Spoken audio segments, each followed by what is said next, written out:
quelles sont les grandes tendances de la santé digitale dans les pays du Sud, celles sur lesquelles on peut s'appuyer, s'inspirer, capitaliser? Bien, pour répondre à ces questions, vont me rejoindre tout de suite Florence Gaudry-Perkins, qui est directrice de la société Digital Health Partnerships. Voilà, venez nous rejoindre, Florence. Et puis Jai Ganesh Udayasankara, qui est membre du comité d'experts de la Fondation Pierre Fabre et membre du comité de direction de EIIN. On vous l'a rappelé, c'est le réseau asiatique d'information sur la e-santé. Ils ont eu cette lourde et difficile tâche d'essayer de nous dresser, et en 20 minutes seulement, s'il vous plaît, un état des lieux de la e-santé dans les pays du Sud. Je leur laisse la parole au pupitre, ou s'ils veulent prendre un micro, il y en a de disponibles également.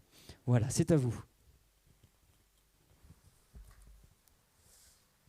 Good morning, everyone. Bonjour à tous. Tout d'abord, et avant de commencer, je souhaite remercier la Fondation Pierre Fabre et Béatrice. Nous sommes avec vous en pensée pour avoir organisé cet événement. Nous le savons, c'est un de mes événements préférés pour sa qualité, mais aussi pour le lieu où elle est organisée, toujours dans le sud de la France, et aussi pour sa taille. Jai et moi-même sommes en effet ravis de relever le défi qui est de donner un aperçu de la situation en matière de santé digitale dans les pays du Sud. Et on va se concentrer d'ailleurs essentiellement sur l'Afrique. Je voulais dire que vraiment, ça me fait chaud au cœur de faire cela avec Jai, parce qu'on se connaît depuis 2017. On a travaillé sur de nombreux projets ensemble, notamment sur le rapport de la commission Broadband. Ça a été pas une mince tâche, et c'est la première fois que nous nous rencontrons en vrai. Donc c'est très symbolique que nous présentions ensemble, mais c'est effectivement très bien. Donc sans plus attendre, nous allons essayer de commencer. D'abord, je vais essayer de vous donner un aperçu des tendances générales, et puis ensuite donc on se concentrera sur l'Afrique avant que Jai nous parle de ce qui se passe en Asie. Donc nous en avons parlé lors de la conférence l'année dernière, l'impact que la pandémie a eu sur la santé et sur la santé numérique. Alors je ne vais pas trop m'attarder, mais voici quelques chiffres. Il y a 1 ou 2 mois, j'ai entendu quelqu'un dire pandémie numérique. Et effectivement, je pense que c'est un terme qui reprend bien ce que l'on a vécu. Parce qu'effectivement, nous avons été confinés, nous n'avons pas pu nous déplacer. Et c'est vrai que si l'on n'a pas pu se connecter, on n'a pas pu continuer de travailler, on n'a pas pu continuer d'étudier et ni continuer de se faire soigner. D'où le nom de cette diapo, à savoir la pandémie numérique. Qu'est-ce qu'on a vu au cours de ces années? On a vu une augmentation de 79% des investissements en santé numérique dans le monde. En 2021, on a investi 57 milliards. En 2020, on était à 32 milliards. Donc, en l'espace d'1 an, la croissance a vraiment été exponentielle. Le deuxième chiffre, c'est une prévision. On s'attend à ce que les investissements doublent d'ici à 2027. Donc, vraiment une accélération majeure. Et je pense sincèrement que la pandémie a servi de catalyseur. De très nombreux pays mettent en place des outils pour essayer de faire un suivi, pour mesurer, pour faire aussi des prévisions quant à la propagation du virus. Et il y a une 50aine de pays qui ont justement mis en place ce genre d'outils. Et pour ce qui est de la santé, on a vraiment eu un boom des téléconsultations. On nous dit qu'il y a eu plus de progrès en matière de télémédecine en 1 mois qu'en 10 ans. Tout ceci à la faveur, en quelque sorte, de la pandémie. On a ici des chiffres de plus 20% en Asie, mais aussi en Grande-Bretagne, aux États-Unis ou en Europe. Même chose en Afrique. Quand même, vraiment une accélération des solutions. Des solutions qui existaient déjà, mais un certain nombre qui sont passées à l'échelle, et des startups aussi qui sont apparues sur le marché. Donc c'est vrai que la télémédecine a vraiment connu un essor d'ampleur. Cette accélération s'est traduite par aussi des mouvements de la part des différentes institutions. On va commencer par les institutions qui sont en bas de la diapositive, les grandes institutions internationales. On en reparlera aussi un petit peu plus tard, mais on a eu bien sûr la stratégie de la santé numérique de l'OMS qui était en préparation depuis longtemps. Mais ce que a suscité la pandémie, c'est encore une fois une accélération avec la mise en place d'une agence dédiée. Le Fonds mondial est actuellement en train de finaliser sa stratégie mondiale de santé numérique.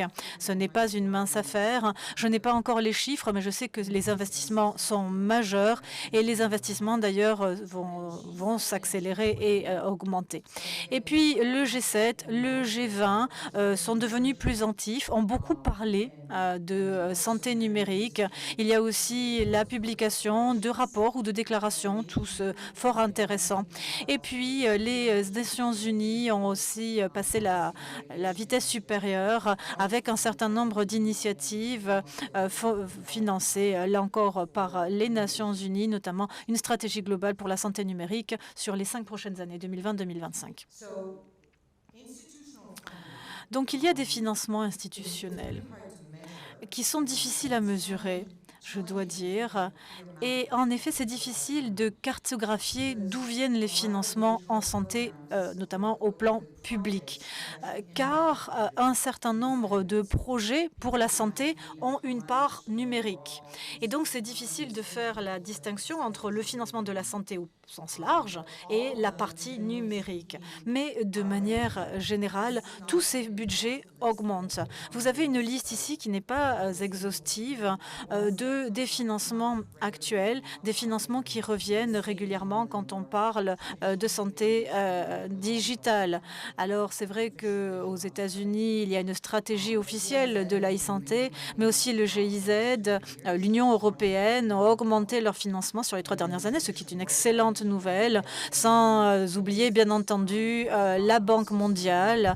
Et en bas, vous avez aussi les fondations les plus connues, qui sont connues pour investir en santé digitale. Et puis, de nouvelles fondations ou de nouveaux acteurs viennent sur ce marché parce que c'est vrai qu'il y a une vraie tendance à la hausse. Le financement est une question qui reste compliquée parce que c'est souvent une cause de fragmentation. Vous avez notamment en bas à droite de la diapo une initiative très importante qui remonte à 2018. Il s'agit du principe de l'alignement des bailleurs de fonds, c'est-à-dire une initiative qui vise à fédérer et coordonner les bailleurs de fonds. Parce que le numérique, c'est au final un terme ombrelle et parfois on se retrouve à financer des choses qui ne vont pas ensemble. Et Mathilde Forslund de Transforce Health est ici aujourd'hui. Je suis sûre qu'elle nous reparlera de la volonté à mieux coordonner les efforts des bailleurs de fonds.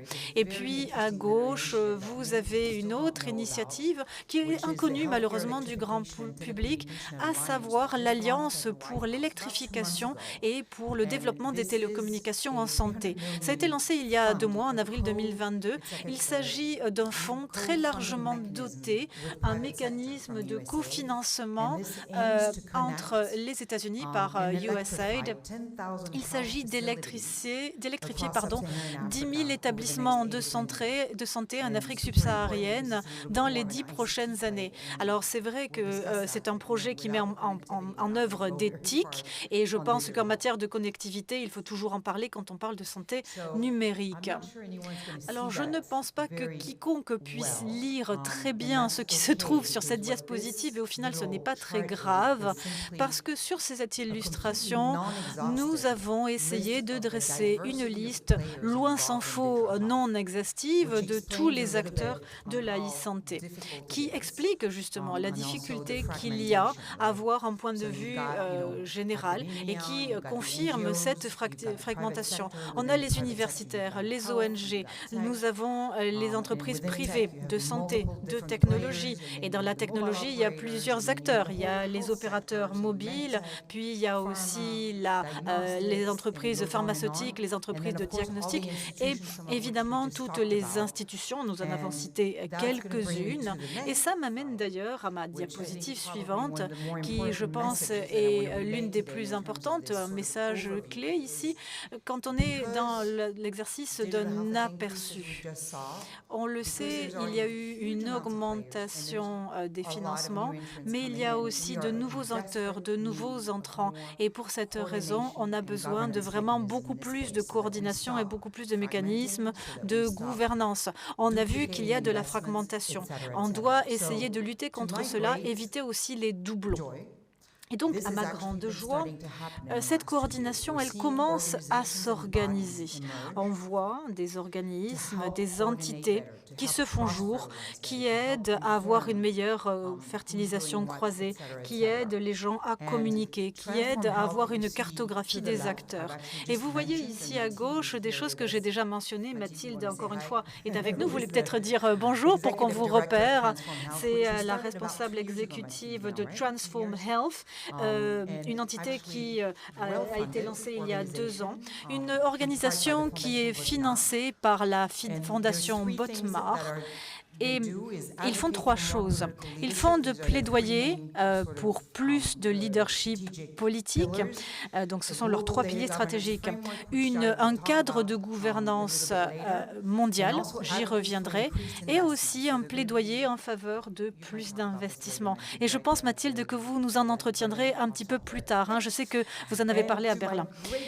Et donc, une fois de plus, j'en suis très heureuse. Il y a aussi des réseaux nationaux, des réseaux régionaux qui sont mis en place. Il y en a un qui a été mis en place récemment en Afrique occidentale. Je sais que Lionel, c'est une cause qui vous tient à cœur et je sais que l'Afrique francophone est en retard par rapport à l'Afrique africaine. Il y a plusieurs raisons pour cela. Je ne vais pas m'appesantir, je n'ai pas les chiffres les plus récents, mais je le mentionne toujours parce que c'est vraiment une incitation à agir pour nous, les francophones. On doit les aider davantage. Donc, merci beaucoup à Transform Health d'avoir lancé ce réseau parce que je trouve que c'est particulièrement important.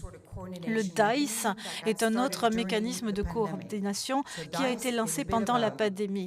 Alors, le DICE, c'est évidemment une initiative conjointe de l'UNICEF et de l'OMS qui vise à coordonner les travaux des gouvernements et des bailleurs de fonds ou des partenaires de développement. L'idée est d'avoir des responsables, des personnes en charge de la coordination. Et jusqu'à présent, ces coordinateurs se sont vraiment concentrés sur tous les projets autour de la gestion de la COVID et de la sortie de la COVID. Et c'est aussi une très belle initiative. AIDER, c'est aussi un organe de collaboration sur la recherche en matière d'intelligence artificielle. Le DCCC, c'est une plateforme de collaboration plus de la société civile pour avoir de la fertilisation croisée, par exemple, et des efforts collaboratifs conjoints. Et puis, on a aussi le Digital Health Hub de Genève qui fédère là aussi les acteurs. Et puis, il y a aussi des acteurs historiques. Tous ne sont pas sur la diapo. Au final, ce que je voulais dire, c'est que donc, il faut de la coordination. Il y a des nouveaux organes qui apparaissent, mais il faut davantage d'initiatives. On doit soutenir ces mécanismes de coordination parce que c'est souvent les mécanismes qui sont moins bien financés. Et vous savez, il s'agit vraiment de quelque chose de clé si on veut pouvoir toucher un maximum de patients. Et c'est l'un de mes messages clés ce matin.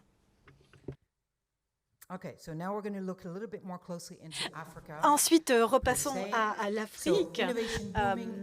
Donc, on a un boom de l'innovation, des investissements de plus en plus importants. Et moi, j'aime beaucoup l'exemple du SORMAS, qui est un mécanisme d'analyse et de réponse à la pandémie. J'ai toujours dit que les innovations technologiques viendraient d'Afrique et qu'on s'inspirerait de l'Afrique. Et ce réseau de surveillance est justement un de ces exemples. Donc, une solution de surveillance qui a été mise en place, développée au début au Ghana, mise en œuvre ensuite au Nigeria, et ensuite, eh bien, ça a été mis en œuvre, ça s'est déployé en Allemagne, en France, en Suisse, en Afghanistan, en Papouasie-Nouvelle-Guinée et aux îles Fidji.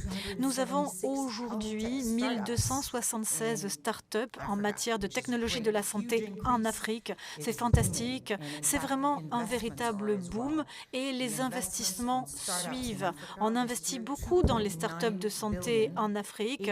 On parle de 2,9 milliards, une augmentation de 81% depuis 2020.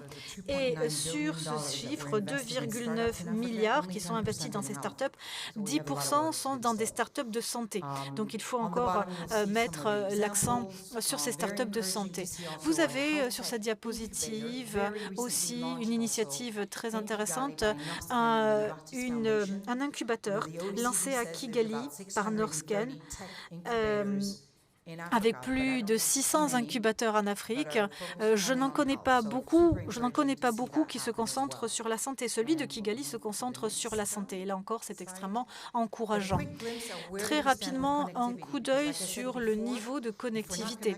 Parce que, comme je l'ai dit, si on n'est pas connecté, on ne peut pas avoir de santé digitale. Alors, vous regardez ici à droite, l'Afrique, on est toujours à 33% d'individus connectés contre plus de 80% dans le reste du monde. Donc, encore pas mal de travail. Pour ce qui est de l'accessibilité financière, ça reste un problème. Évidemment, il y a beaucoup de disparités suivant les régions d'Afrique. En RDC, ça coûte toujours 20% du PIB pour avoir 1 giga. Donc le coût d'un gigabyte représente 20% du PIB. 1 giga, moi, c'est ce que j'utilise en un jour quand je travaille. Si je fais 2 Zooms, si j'envoie des mails, c'est pas beaucoup de données, 1 giga. Donc c'est pour vraiment que vous compreniez.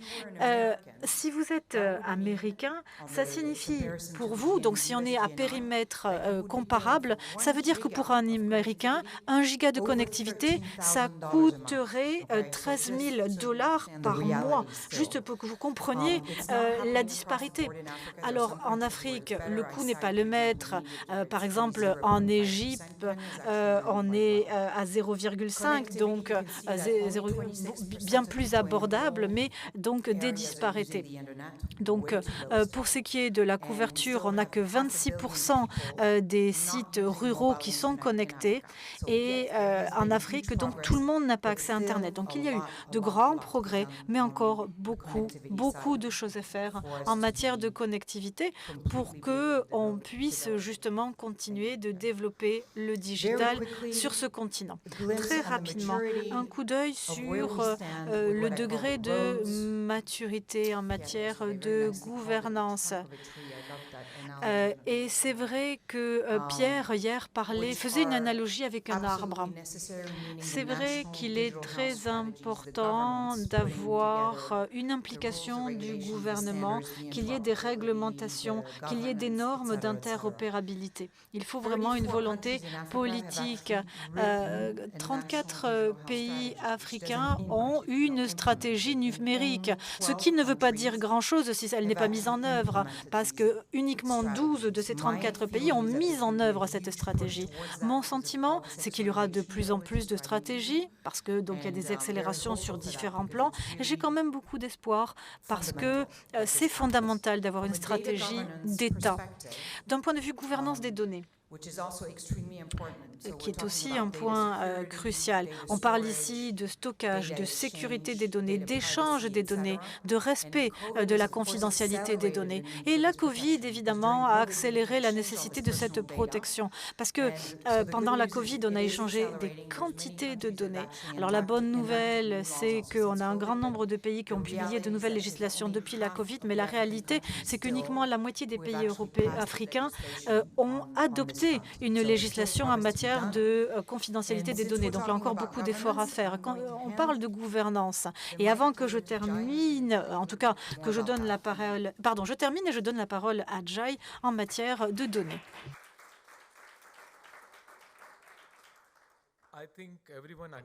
Eh bien, je crois que vous êtes tous d'accord sur le fait que dans le domaine de la santé électronique, il y a surtout une question de gouvernance. Ce n'est pas facile de mettre en place cette gouvernance lorsqu'il s'agit d'avoir un accès très large à la santé numérique. Mais je suppose que, d'ailleurs, il y a 2 mois de cela, le 7 avril, on avait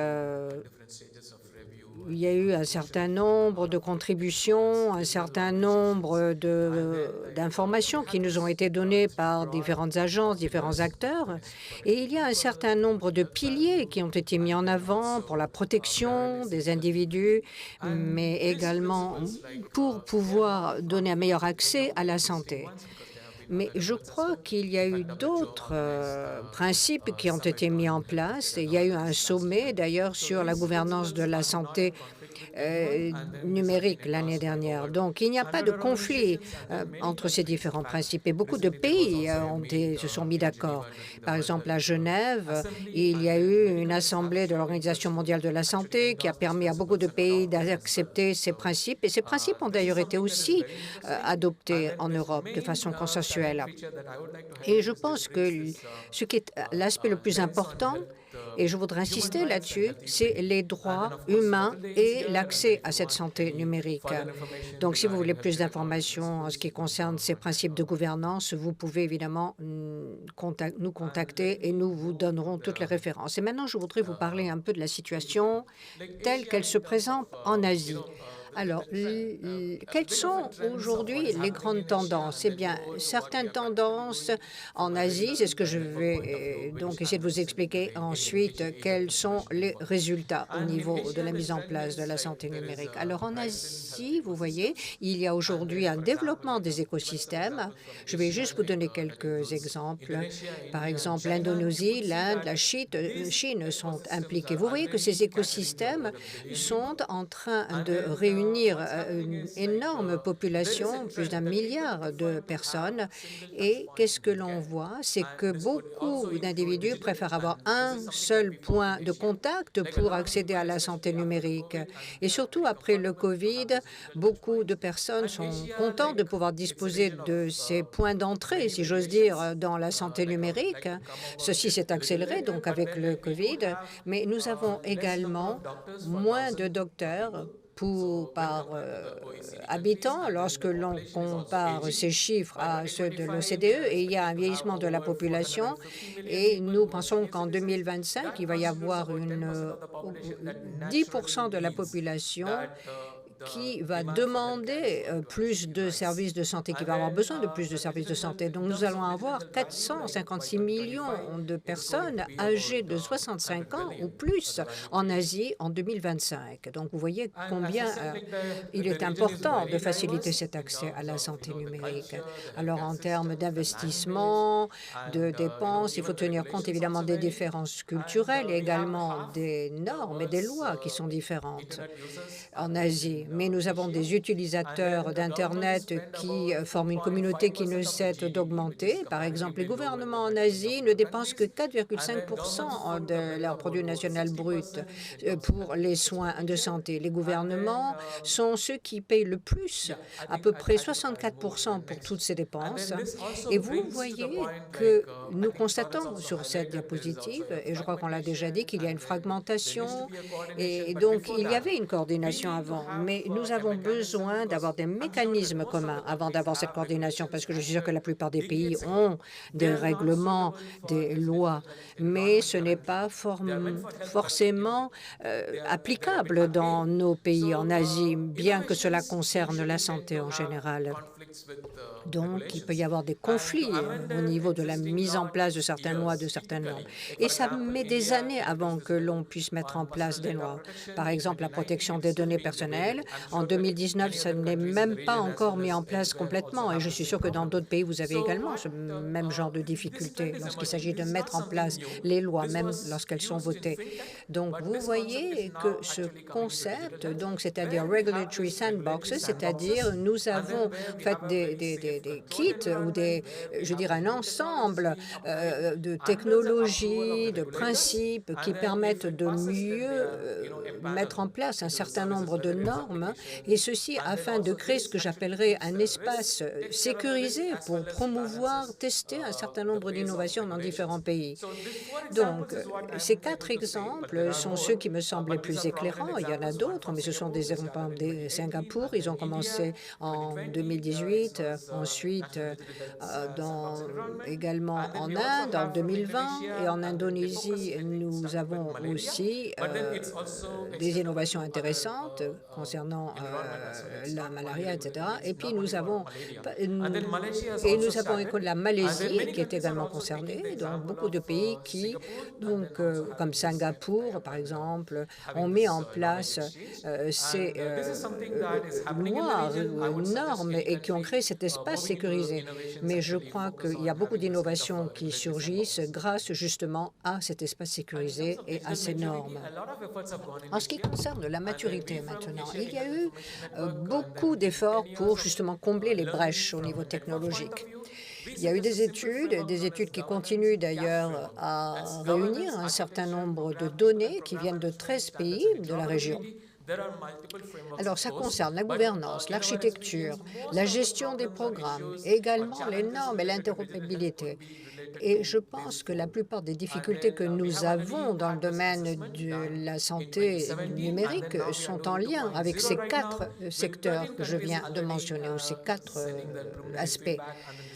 Alors, nous avons également en train de développer ce que l'on appelait l'AEHIN. C'est un partenaire, d'ailleurs, pour permettre d'avoir ce que j'appellerais un programme de santé numérique global et un certain nombre de modèles qui permettent une maturité, un développement donc, de ce système de santé numérique. Il y a un certain nombre de standards ou de critères qui sont des indicateurs, comme par exemple le GDHI, que je mentionne également sur cette diapositive, c'est-à-dire que les différents pays peuvent, dans le domaine de la santé numérique, essayer de mesurer, d'analyser le stade auquel ils sont arrivés, quelle est la maturité en ce qui concerne ce système de la santé numérique. Ils peuvent également comparer les résultats avec ceux d'autres pays, essayer de voir quelle est la progression historique et voir également ce qu'il en est de la coordination. Et la multicoordination, je dirais, est extrêmement en retard. Nous n'avons pas encore réussi à la développer. Nous avons mis en place un certain nombre d'ateliers pour justement permettre une meilleure synergie.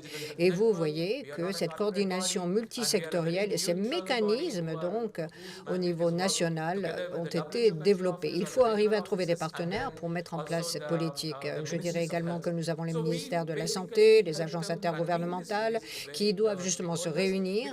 Et ce sont des parties prenantes dans ce processus, parce que ce n'est pas simplement le ministère de la Santé qui va dire voilà ce qu'il faut faire en termes d'investissement, par exemple, ou de gouvernance pour la santé numérique. Il y a aussi les télécoms, il y a le ministère de l'économie numérique. Nous avons des ministères dans ce domaine. Il y a également des représentants des ministères de la télécommunication ou d'autres secteurs. Donc, il s'agit de mettre en commun ce que tous ces ministères peuvent nous apporter, pas seulement les ministères, mais également tout ce qui est le secteur professionnel et également le domaine de la recherche et des universités. Donc, tous ces partenaires doivent être réunis et ensuite avoir une feuille de route qui soit commune. Et ceci a été développé par notre AEHIN. Donc, vous voyez ici que nous avons également une page web où nous pouvons voir ce que nous avons fait et les partenaires ont pu voir ce que nous avons fait et ce que nous avons fait donc cette année également. Donc, voici, ça c'est ma dernière diapositive et voici donc une synthèse de ce que nous voulons faire. Nous voulons un réseautage plus fort, plus efficace. Nous voulons également avoir des échanges avec nos partenaires dans d'autres pays en ce qui se concerne l'apprentissage, le partage, l'accompagnement. Les langues sont différentes, mais nous pensons que ceci n'est pas un obstacle pour une plus grande collaboration, pour pouvoir justement créer plus de contenu, de connaissances et avoir des publications collaboratives. Donc, il faut encourager la coopération, permettre cette collaboration, permettre une meilleure coordination et une meilleure synergie. Ceci permettra d'avoir une expérience qui soit vraiment cohérente, parce que dans le domaine de la santé numérique, on est dans beaucoup d'aspects différents. Donc, il faut une approche vraiment coordonnée et cohérente. Je vous remercie.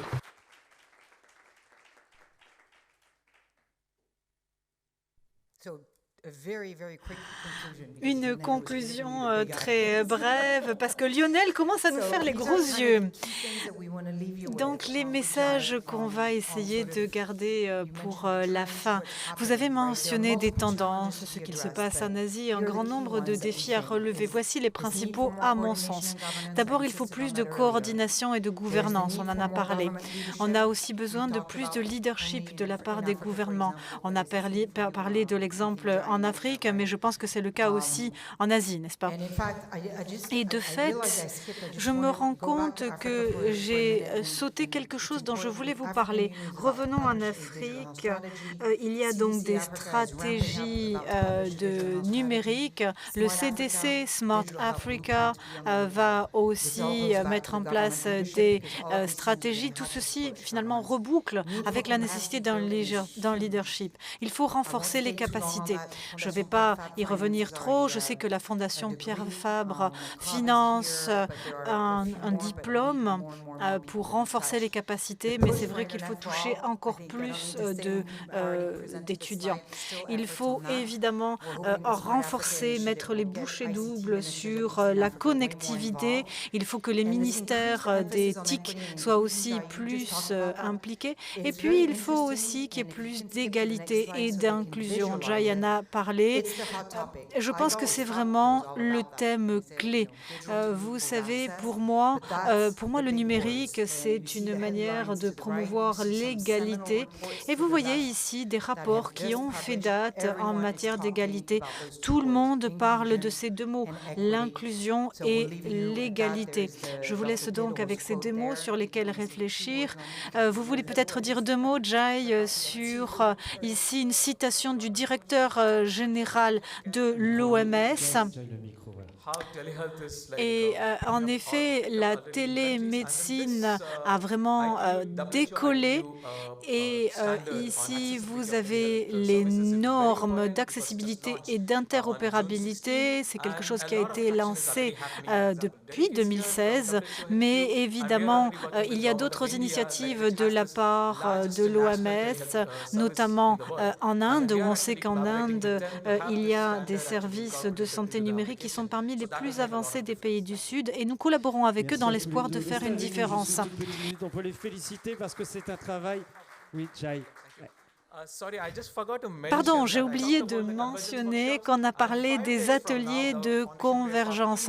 Et la Fondation Pierre Fabre participera justement à ces ateliers et aidera les pays à mettre en place une stratégie numérique. Je voulais le mentionner car c'est important. Merci beaucoup. C'est un travail qui est difficile à faire, qui est complexe à faire et dans lequel on sent qu'ils ont mis tout leur cœur, leur passion et qu'ils avaient envie de nous le communiquer aujourd'hui. En tout cas, on en retient que ce soit dans le Sud comme dans le Nord. Depuis 2 ans, les investissements en santé digitale sont exponentiels et sont des fonds d'investissement. On est sur une tendance qui maintenant est durable. La digitalisation de la santé est complètement lancée. On n'est plus en train de parler d'un tout petit précaré ou d'un petit corner à côté de la santé. Non. Elle est en train de se digitaliser et les choses vont augmenter dans les prochaines années. On retient, et c'est aussi un des thèmes principaux de ces journées, que si les investissements sont exponentiels, en face de nous, on a des structures qui peuvent être parfois isolées et on a un monde qui doit aujourd'hui se consolider, se rassembler, et c'est l'une des grandes réflexions que nous allons mener tout au long de cette journée. Et enfin, ne pas oublier que si la digitalisation de la santé permet de rapprocher les personnes, de rapprocher les malades et de rapprocher les soignants, elle peut aussi créer des divergences et créer des mondes qui se séparent, malheureusement, que l'on ait accès à Internet ou pas, physiquement, financièrement. Et on voit aussi parfois ce schisme qui peut se passer sur des continents, que ce soit en Asie ou en Afrique, où on voit une Afrique anglophone très avancée dans sa digitalisation et une Afrique francophone un peu plus à la peine. Ça fait beaucoup réagir nos internautes, hein, votre intervention. Alors, je ne vais pas poser beaucoup de questions, mais je voudrais saluer Corinne en Côte d'Ivoire qui nous dit « Nous, en Côte d'Ivoire, nous, agents de santé, avons besoin d'un centre de e-santé ». Ben voilà, le message est passé dans cette journée. Billon de l'université de Cocody, qu'on salue au passage, qui nous dit « La e-santé, il a raison de nous le rappeler, ce n'est pas simplement de mettre des ordinateurs dans une salle, c'est un peu plus que ça ».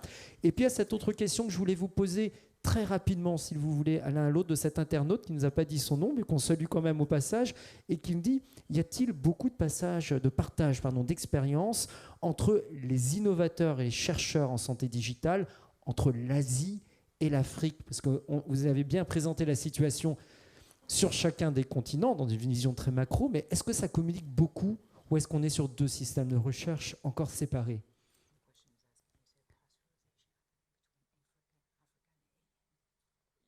Jai, au micro, voilà, merci. Nous avons des relations avec les réseaux régionaux en Amérique latine et en Afrique, notamment avec l'Alliance africaine et aussi avec le Centre africain d'excellence en numérique qui est basé en Afrique du Sud. Donc, on se voit lors des événements, on organise des événements conjoints, on essaie de publier conjointement et d'avoir des lignes directrices. Donc oui, il y a de la collaboration et de fait, on a aussi des programmes, des curriculums aussi et des cursus universitaires communs.